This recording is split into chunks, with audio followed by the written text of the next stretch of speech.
Hey, welcome to the Do Amore podcast. Today we are talking to Krish Himmatramka from Do Amore.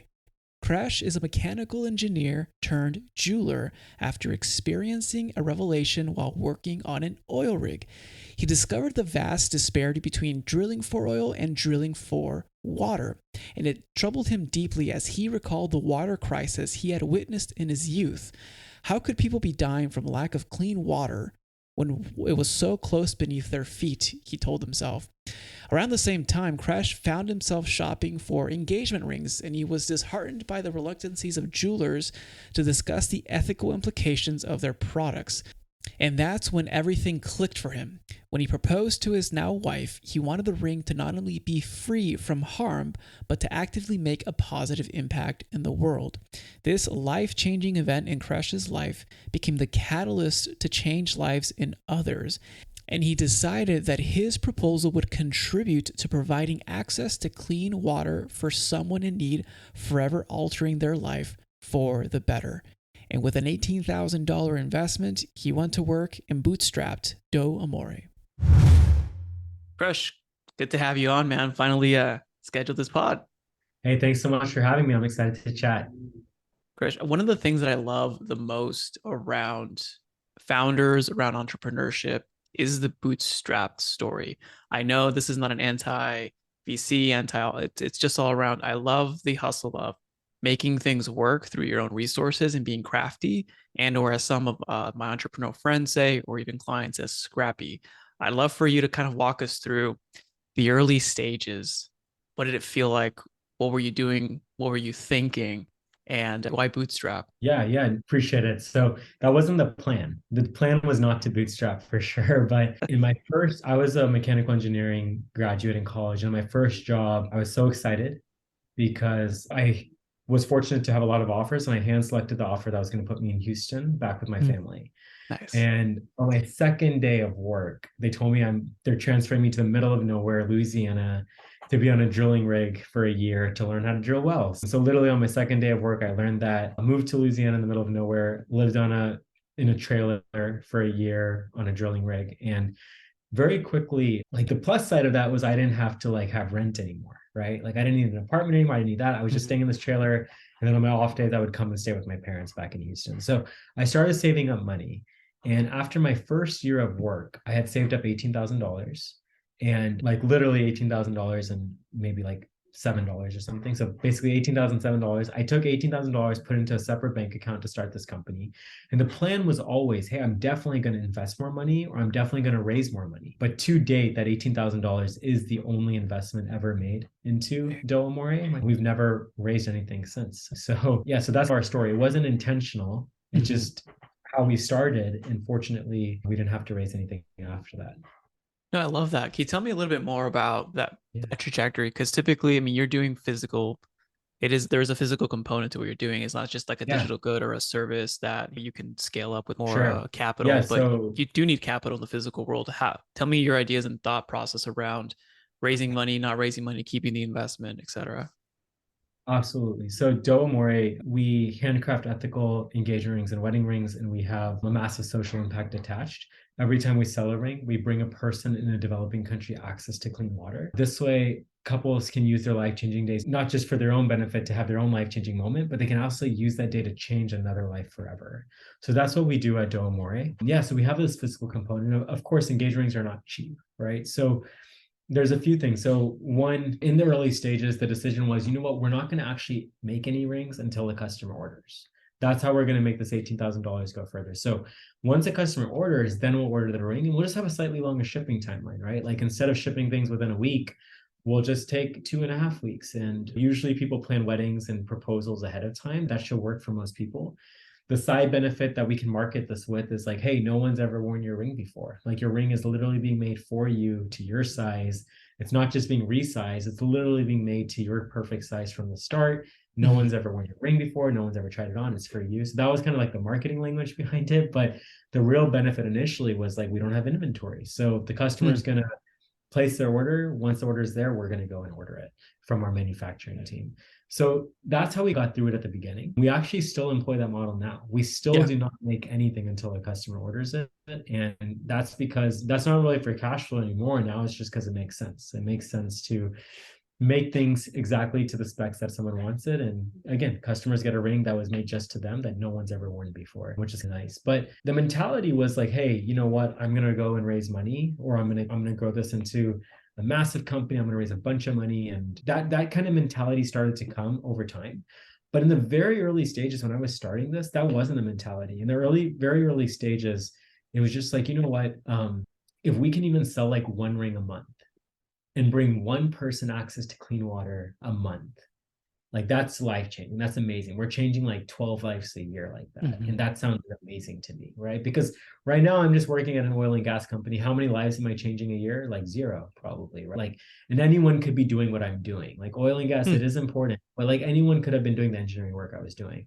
So I was like, you know, in this e-commerce business, if I can change a life a month, what a remarkable thing. So I didn't really think I needed more money at the first. And then once it started to catch on, that's when I was like, you know what, maybe we should go out and raise money. Maybe we should do this. But Mm-hmm. no one wanted to talk to us. So it's kind of like, okay, well, we're just gonna have to keep going like this and go far like this. And the real first time I ever truly attempted to raise money was on Shark Tank. I was on Shark Tank last year. That was the first time I really was standing in front of someone actually trying to raise money. And so that How'd was that really the go? first time. Don't want to give it away. You guys should watch the episode. Oh, okay. So it hasn't But even we aired did, yet. That's exciting. no, it did air. They Oh, did air. It okay. aired last year. So yeah, so we got a deal, and the deal is still going through its due diligence and all of that. But long story short, we got a deal, and we got two sharks to fight a little bit over it and all of that, which was awesome. But That's cool. We'll check it out. that, yeah. So, but really, like, I think like the attractive part of like going the VC route sometimes is de-risking yourself a little bit, which believe me, at times I do wish I was a little bit risky versus when you own the whole company, it's like every little thing is your own risk, right? It's fully your Yeah. risk. But I think because of that, it's also just made us super resourceful. Like that resourcefulness transfers to our customers getting rings at the best pricing we can, right? So I think there's a lot of benefits to also bootstrapping, especially like this is my first business. So I've learned a lot by Wow. bootstrapping. And now if some VC came and offered us money, there's no way I would say yes. Like there's been a lot of benefits that have come from it. It's a lot. It's a blessing in the beginning to not have that, but then also now you're seeing on the other side from going through the experience.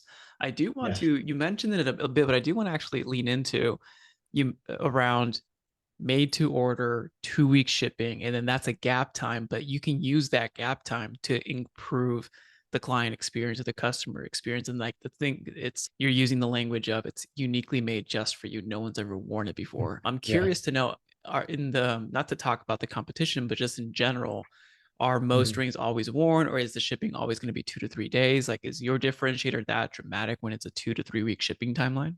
Sure, great question. So it definitely depends. Like usually with a lot of local jewelers, you can go in and you can buy a ring that day, right? Mm-hmm. They'll take it in the back, they'll resize it to the proper size, they'll resolder it together, bring it out, and you can go home with it, right? Mm-hmm. In 30 minutes, 45 minutes later. In the online world, it's also like that many times. Like you can get a ring pretty quickly. Even Costco, for example, sells Oh wow. engagements, and you can go to Costco and they won't resize it for you, but you can buy a ring and you can take it to a local jeweler and get it resized and all of that. So I would say yes, like the predominant nature to buy a ring is still, it's already made, it already has a stone in it, etc. It is changing in the e-commerce world now, though, overall. So the majority of our competition that we face is e-commerce, of course. So Mm-hmm. because of that, a lot of people do have a similar model to us. Not everyone, but a lot of people do have that similar, we're not going to make your ring until you place the order. And Mm-hmm. there's just so many benefits that come with it, right? Like, yes, correct. No one's ever worn your ring before. It's more special in that sense. But even the ring, it has less wear on it. It's never been resized. It was just made Mm-hmm. to the right size from the start.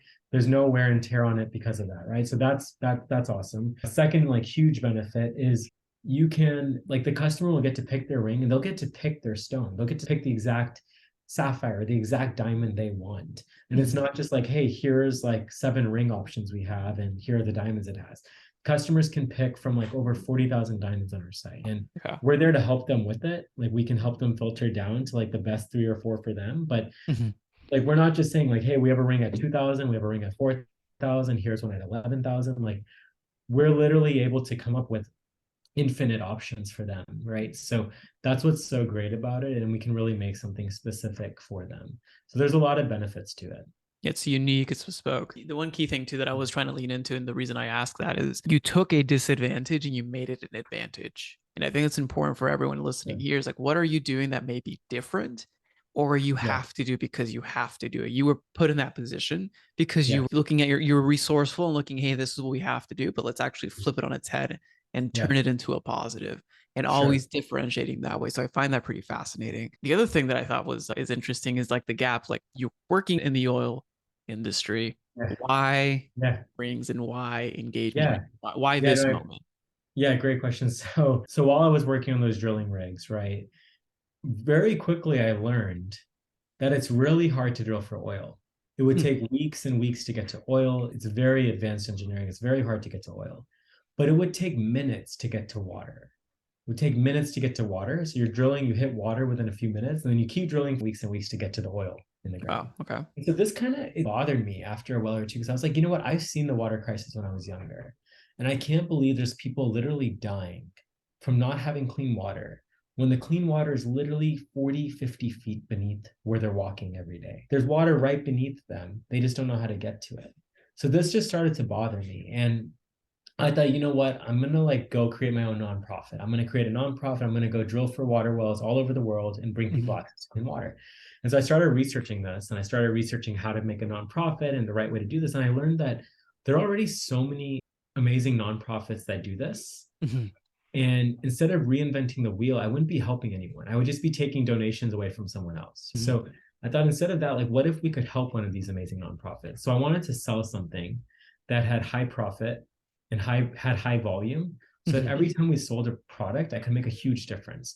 I didn't want to sell like a water bottle and donate 3 cents or 5 cents, or, I wanted to make like a massive difference. Yeah. Looking for something expensive and something that was everyone bought. And around the same time, I was looking for an engagement ring for my then girlfriend, now my now wife. And it just really bothered me that these products came with questions of ethics. They're supposed to symbolize love, but they come with these ethical questions. And I would call jewelers and email jewelers, and every single jeweler, I probably talked to 14 or 15 jewelers, every single jeweler I can pull up the emails, literally sent the exact same 2 sentences, the exact same word for word 2 sentence scripted answer to all Mhm. my ethical questions.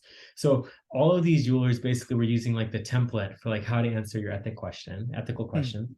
And I was just like, you know what? Like that just bothered me. I was like, Yeah. these products of love shouldn't hurt the world. And Mhm. so I decided, what if we can make rings that don't just not hurt the world, but actually help the world? And Mhm. so that's why we made Do Amore, where every ring brings a person access to clean water so that couples can use their life-changing days to change a life forever. So that's kind of the connection to Even how, that model is different too, though, because yeah, I mean, I've seen the like over 10 years ago when I started getting into the scene around entrepreneurship, social yeah, entrepreneurship is yeah, really cool. I think Tom's was there. Like you give a pair, buy a pair, give a pair, you buy sure, a sunglass, you give 10% to cataract yeah, surgery. And I thought that was amazing. But yeah, here it's even different because it's not 10% of like $100, it's only 10 sure, bucks. But yeah, what you're doing is you're flipping high profit and then from there trying to really make a real impact. So how yeah, does that model differentiate? And I'm just curious to lean into that a little bit more. yeah, yeah. Thanks. So it definitely is pretty different because I think for us, obviously rings have nothing to do with clean water per se. Mhm. So for us, it was more so about how can you use this life-changing moment to change another life forever. That's what it was about. How can you use your life-changing wedding day to Mhm. change another life forever? How can you use your life-changing day you propose and decide to be together for the rest of your lives to change someone else's life forever? How can you do good through these life-changing milestones and moments? Mhm. Clean water just happened to be the most effective way to do that. There's Mhm. many ways to change people's lives. There's medicines, there's food, there's surgeries, there's so many things to impact people's lives. But clean water is one of the most effective and efficient ways to change someone's life. If someone doesn't have access to water and they're drinking infested water every day, or Mhm. they're walking 4.5, 5 hours every day to go find this infested water, they don't have time for much. They don't have time for school. Children have to quit school to collect the water. Mhm. Usually girls. Usually it affects girls. International Women's Day, right? So it Yeah. usually affects girls. Girls usually have to drop out of school as soon as they're strong enough to carry the 40-pound jugs on their back, they'll drop out Mhm. of school and help Wow. their moms collect water. So when you bring someone water, all of a sudden girls get to go to school again. People have 5.5, 6 hours of their life back every day. Women no longer have these back problems as they get older because they're not carrying 40 pounds on their back for 6 hours. Mhm. And now they have water for so many other things. They have water for their crops. They have water for so many other important things. And most importantly, that water is clean. That water is not Mhm. dirty anymore. It's not going to make them sick. It's not going to kill them. And as you know, leading cause of children's death around the world is caused by infested water. So, Yeah, good water. like, it's just the most life changing impactful thing you can do to someone. Is someone who doesn't have clean water, bringing them fresh clean water now is the most impactful thing. So it happened to be clean water. So the goal Mhm. was use these life-changing moments to change a life forever, and clean water was the answer to do that. How has that, I mean, that mission was from the inception. That was your Mhm. intention, you're carrying your focus, which I appreciate immensely. Yeah. How has that influenced your culture as a team as you've grown, which you've grown substantially? The teams that you, how your team shows up to work, is it mission based? Is it make people more empowered in their role? How have you seen that Mhm. from the leadership perspective?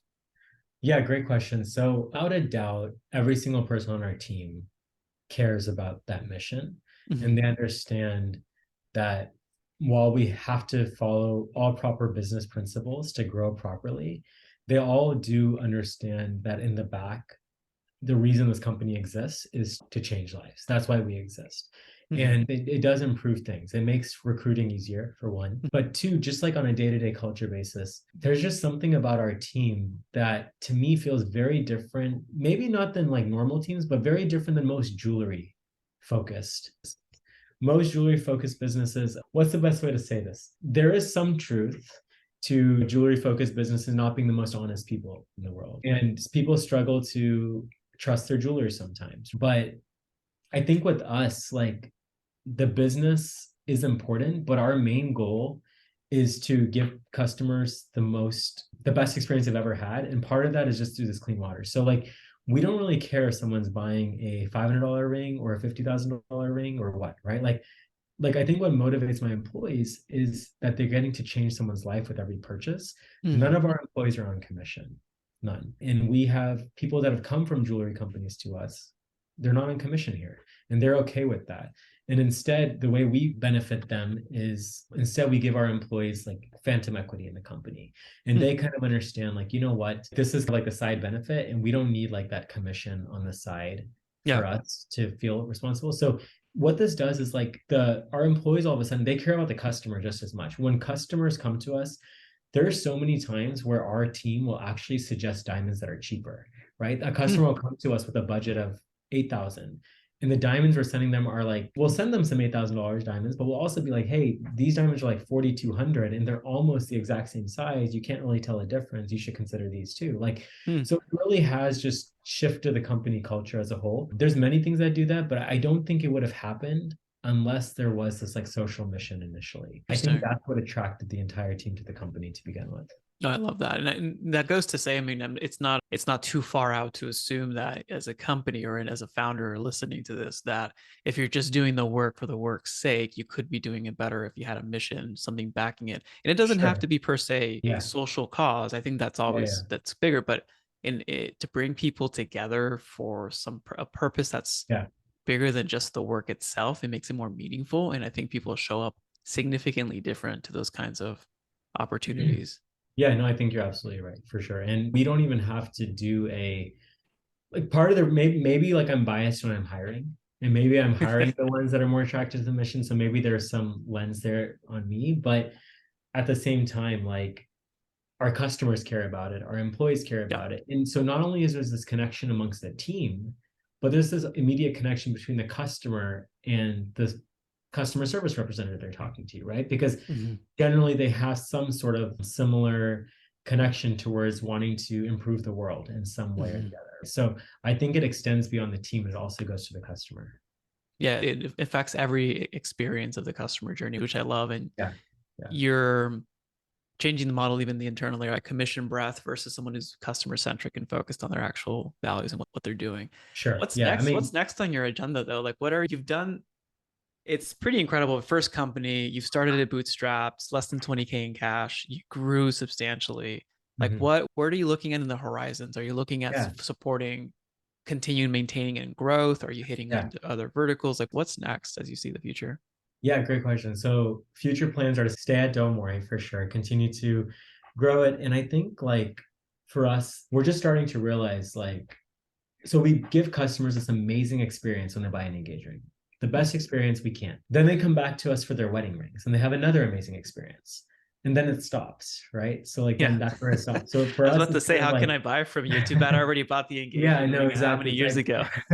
So I think now what we're looking to is how can we continue to allow people to celebrate and impact the world through other milestones in life. So now we're starting to develop jewelry for special anniversaries and milestone Mm, anniversaries and special jewelry for when people have their first child and they celebrate that. And many mm, times people, I don't like the name, but they call them push presents, right? And like mm. people buy their wives these or their partners these push Oh presents yeah. to celebrate the birth of their healthy child. And I think like what an amazing milestone.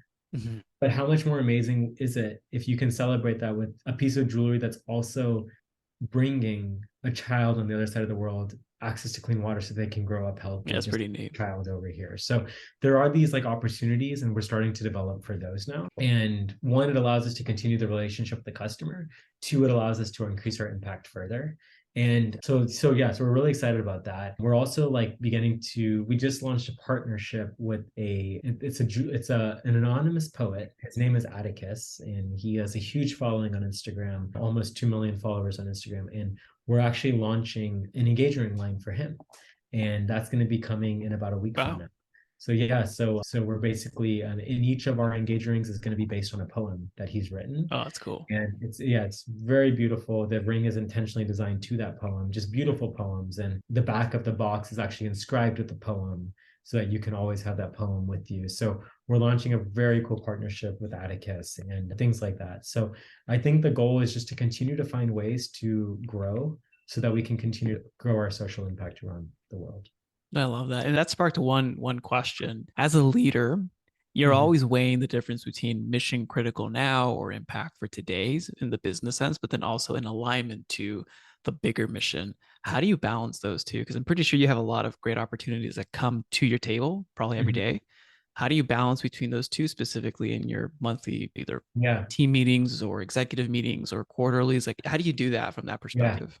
I think like that's where like having this desire to improve the world through jewelry, like internally, which we only tell our team, and I'm telling you, I guess, is we want to be the world's most caring jewelry company, right? We want Hmm. to be the most caring jewelry company in the world. That's like our internal goal. Hmm. And that caringness means towards customers, it means towards the world, it means towards the planet, it means towards strangers, right? So the caring can symbolize many things, but if that's our goal, it's like pretty quickly to identify like, hey, is this going to help us become the most caring jewelry company in the world or is it not? Right. Hmm. So if it's going to help us become the most caring jewelry company in the world, then we should do it. And if it's not going to help us, then we shouldn't, because there are opportunities that are just purely money based out there. Like, Hmm. hey, if we do this, we can probably add, 3% revenue growth this month or whatever it is. But like, if it's not going to help us, it's just like a temporary thing. Yeah. And I think the long term things are the ones that do identify with that internal goal of becoming the most caring jewelry company. So that's what I think really helps us is having that filter internally. And it's been nice. Like I've always been someone who does not like mission statements. I just always thought I used to work at Dang. Best Buy in high school and they had this really long mission statement. I loved Best Buy so much. I loved working there.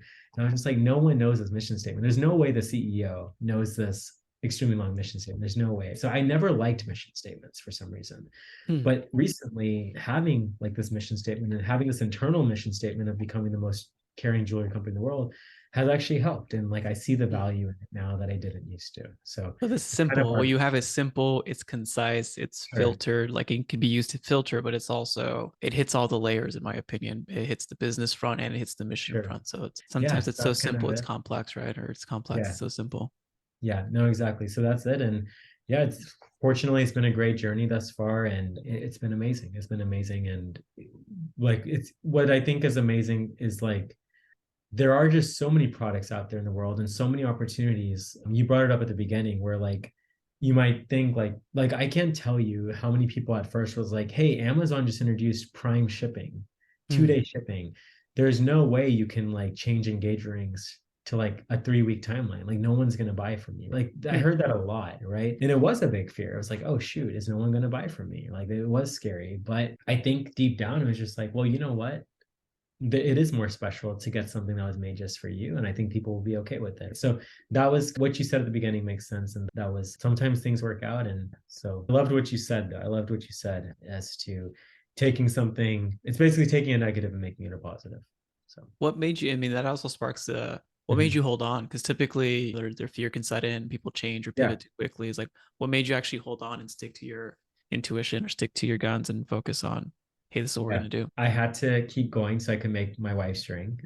So that's one. So that's one thing. I think the second thing was just like I think that's really where like the mission helped, and I'll explain more. Like because it wasn't just like this small impact of doing something minimal, and it was Mhm, actually like saving a life. I mhm. think that was hard to like stop because I had seen the water crisis when I was younger. I've seen children affected by the water crisis, and like the fact that all I have to do is just convince one person to buy a ring from us and I can Mm, change one of those children's lives. Like it's hard to stop with that in mind. yeah. And it feels selfish to say, but like knowing that knowing that there's so much pain and loss on the other side of the world from the simple thing of water, it just created this momentum and it created this Mhm. desire that I have to keep trying. And so that's kind of what, and even today, same thing. Like sometimes it'll be like, you know what, I can respond to this tomorrow or my team can respond to this tomorrow. But then knowing, well, wait a second, if we respond today, they might buy from us and that might bring one more person water. Like it keeps the momentum going even today, just like it did 8 years ago. I love that, staying Yeah. hungry, but it's even further. I think from listening to you and my own experience in the entrepreneurship route, I think that the world doesn't lack good ideas or lack good entrepreneurs. I think it lacks entrepreneurs with a conviction to Yeah. keep going for something greater as opposed to just Yeah. for their Yeah, I themselves. think So so. And in our Shark Tank episode, I think Mark Cuban said something similar. Yeah, he liked the idea, he liked what we were doing, but at the end, he said that this is anyone can recreate this. Any jewelry company can recreate this or add this model, or any other person can create the same model. mhm. And I don't think they showed this part, but me and him talked back and forth quite a bit about this. And I think that's what I added. I was like, look, any jewelry company could, but like the customer can tell the difference between a marketing ploy versus like just genuine Yeah, because conviction. yours is the culture. What? You're competing on the Yeah, invisible at that point. It's culture, it's yeah, how you show up, it's your hiring talents, your business models, your yeah, give yeah. back I think model. It's so. so I much think more than so. just let me add a new line. I mean, Yeah, I it's like think saying so. anyone can recreate Zappos. I haven't seen that happen. Yeah, no, exactly right. So I think that was the argument that he and I got into that they didn't show. But Oh yeah, at man. the end of the world, like at the end of the, and you know what? If a bunch of other jewelry companies went out and created this model where they're going to give people clean water with every ring, like I would love it. Like what a success, right? Like Yeah, we could end the water crisis in a few years if everyone did that. So that would be a huge success story. But unfortunately, no one is. So that's since no true. one is, we have to do it. So yeah, yeah. Like your kind-hearted spirit there. I was gonna say, everyone, let's tweet at Cuban and tell him that. Yeah. Yes, Well, Scott Crush. Harrison. Oh, Sorry. sorry. I was going to say Scott Harrison, the founder of Charity Water, who we work with. He has this amazing story where after he got his first donations to create his first water project, he went back to all his first donors and he gave them the GPS coordinates of the water well that they helped build.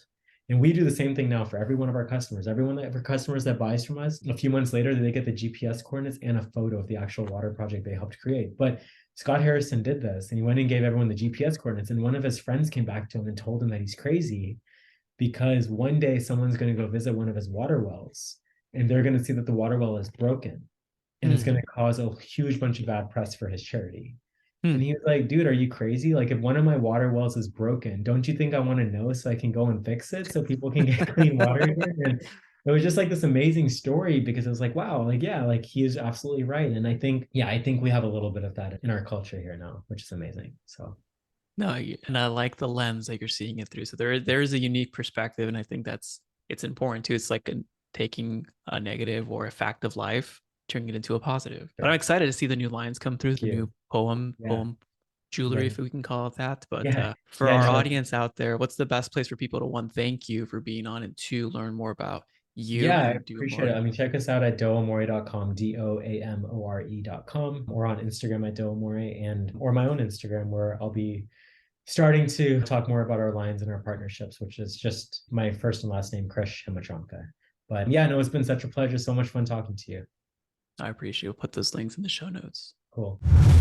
If you found value in today's podcast, please consider sharing this with someone that you believe could also benefit from this episode. You never know, you may be the catalyst that opens them up to a new way of operating their business and experiencing life. As always, it's an honor to be a small part of your journey. This is Raul Hernandez. Do good work.